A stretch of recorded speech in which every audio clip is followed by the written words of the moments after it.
You are looking at Skull 21, which belonged to a Triceratops, a dinosaur that lived 66 million years ago.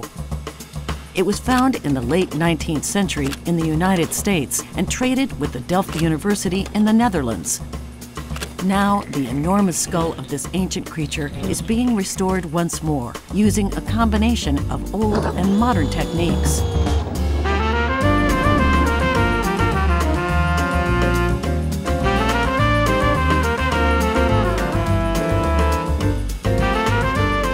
Scientists and craftsmen set out to restore the skull with a unique combination of cutting-edge technology and tried and tested techniques in a huge collaborative effort. The main goal was to restore the skull with the new scientific insights, with modern techniques, and we wanted also that the public would see which parts are originals and which parts are added during the restoration. I was super enthusiastic about this project, of course. It's one of the main goals, of course, to reconstruct it as good as possible, but also try to see the different technologies that can all together make it happen with a better result than the past. It's so nice to have a traditional old skull to be able to reconstruct it with new technology. Restoring the skull is a time-consuming and labor-intensive process. A combination of different techniques is used, like 3D scanning, modeling, and printing, in addition to a lot of old-fashioned manual labor. In this giant hole, there used to be a giant eyeball like this. And what would it have looked like? What did it do? What could it see? It's all about the curiosity, yeah. We want to know everything. Since the skull is not complete, the team starts by getting reference material of other skulls, like the one at the Paleontological Museum in Munich, where they meet Professor Raoult. We're trying to understand the history of life on Earth. And it's like with all historical sciences, if you want to understand what's going on today, you need to understand how this happened and where that came from.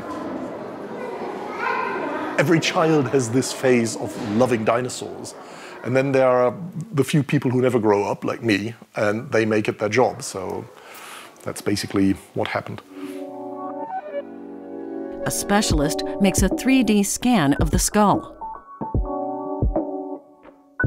The scanning looks a lot like you are painting from a little distance. You're painting across your model. Up till now, people are still just making 2D drawings. It's not as accurate and not as complete. And of course, it's not 3D. A pattern of light is projected onto the skull. Several cameras are constantly looking at this pattern.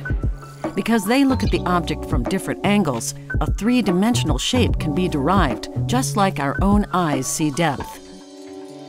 In the past, of course, they did not have access to all these technologies, and they had to do it based on so many assumptions and measurements that were not accurate. But now, luckily, we have all the means to actually accurately really achieve results that we want for this.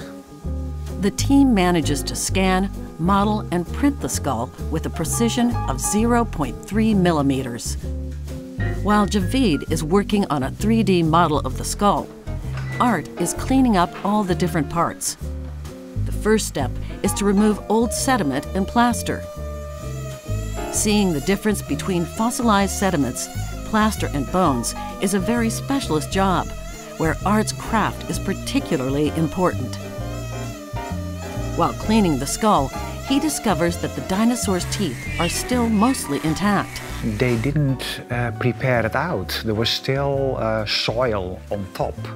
And I've tried to remove it, and I'm finding 1 tooth, 3 tooths, whole batteries of tooths. Since the skull has spent 66 million years in the ground, it has been deformed by geological processes. This skull has been pushed by the weight of the earth. I will try to get parts separated and glue them back in the right angle, because now it's like a broken bone.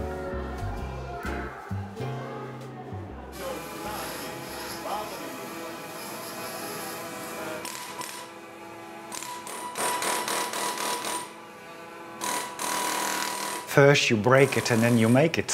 So first I demolish, take all the parts off, clean it, break it, and then I start gluing, modeling, and putting it together again.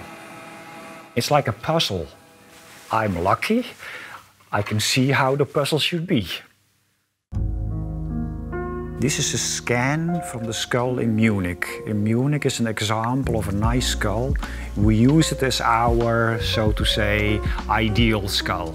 Because of weathering or wind, water action, the skull broke up in many pieces. Some parts are missing.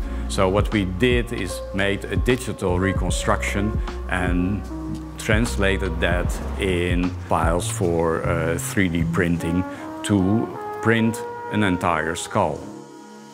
Before you can print, the 3D model needs to be completed using the reference scans from comparable skulls.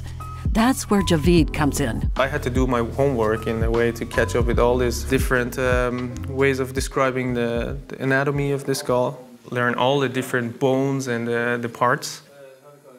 It has a very complicated nature because it's something very organic. A lot of back and forth between the experts was needed to get the model just right. It's a very iterative process. However, it's not the first time this skull has been restored. The Skull 21 was found in Wyoming in 1891. It was transported to the Peabody Museum in New Haven, and there it stayed for more than 50 years in a storage facility. Skull 21 was exchanged with Delft, and it was then the first time that Skull 21 was restored. But when it was transported, an accident happened and the skull was damaged and it had to be restored for a second time. Dr. Krause, a retired curator, took it upon himself to restore the skull to the best of his abilities. You know, it was the 50s, man. There was no Googling your Triceratops back then, so you just had to make do with some figures from some scientific journals and stuff like that. He did the best he could, and I think we should be very grateful for what he did in actually saving the specimen. To honor his work, we should give it the extra push and use techniques from nowadays and the insights from nowadays to make a more lifelike specimen from this beautiful skull. Because the target of the restoration is to make the skull as lifelike as possible, Javid has to do a lot of complicated analysis. You cannot, for example, say, hey, I want to take part of this and put it in our skull. I had to run an analysis, putting some anchor points as references on the Munich skull and measure the distances and the angles, so I could extract aspect ratio of the skull in 3D. I applied the same reference points on the Delft skull. Now I understand how the points need to be displaced in order to project a more realistic shape of the frill. The combination of new and old techniques is excellent. If I would take a right horn and I would say I would need a left horn because they didn't find it, for me it can take a week to model a left horn. With the computer you say mirror and it makes another one. After this iterative process, the missing parts are ready to be printed. 3D printing allows to almost produce everything that you want. You just have to model something and then send it to the machine, and then it gives you what exactly you were trying to achieve. Due to the enormous size of the skull, this was a challenge on its own.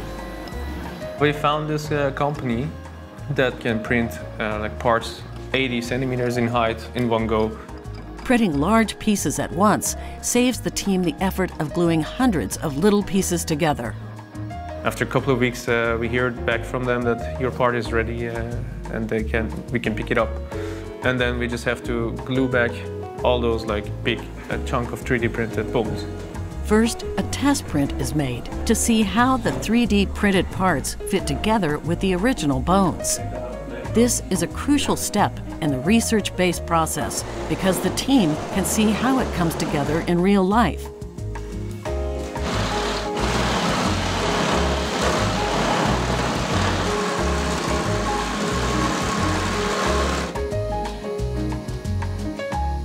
Using the test print, Art also makes a steel frame to display the skull.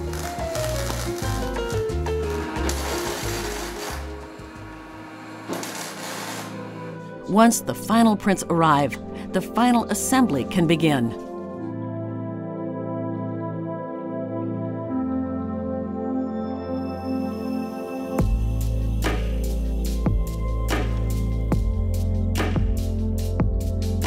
We tell the story about one individual and about how we went about in the restoration process.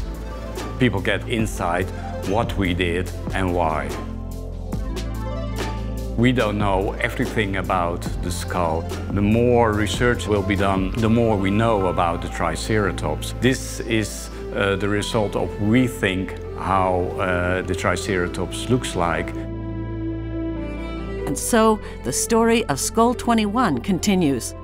Hopefully, it inspires a whole new generation of scientists and artists.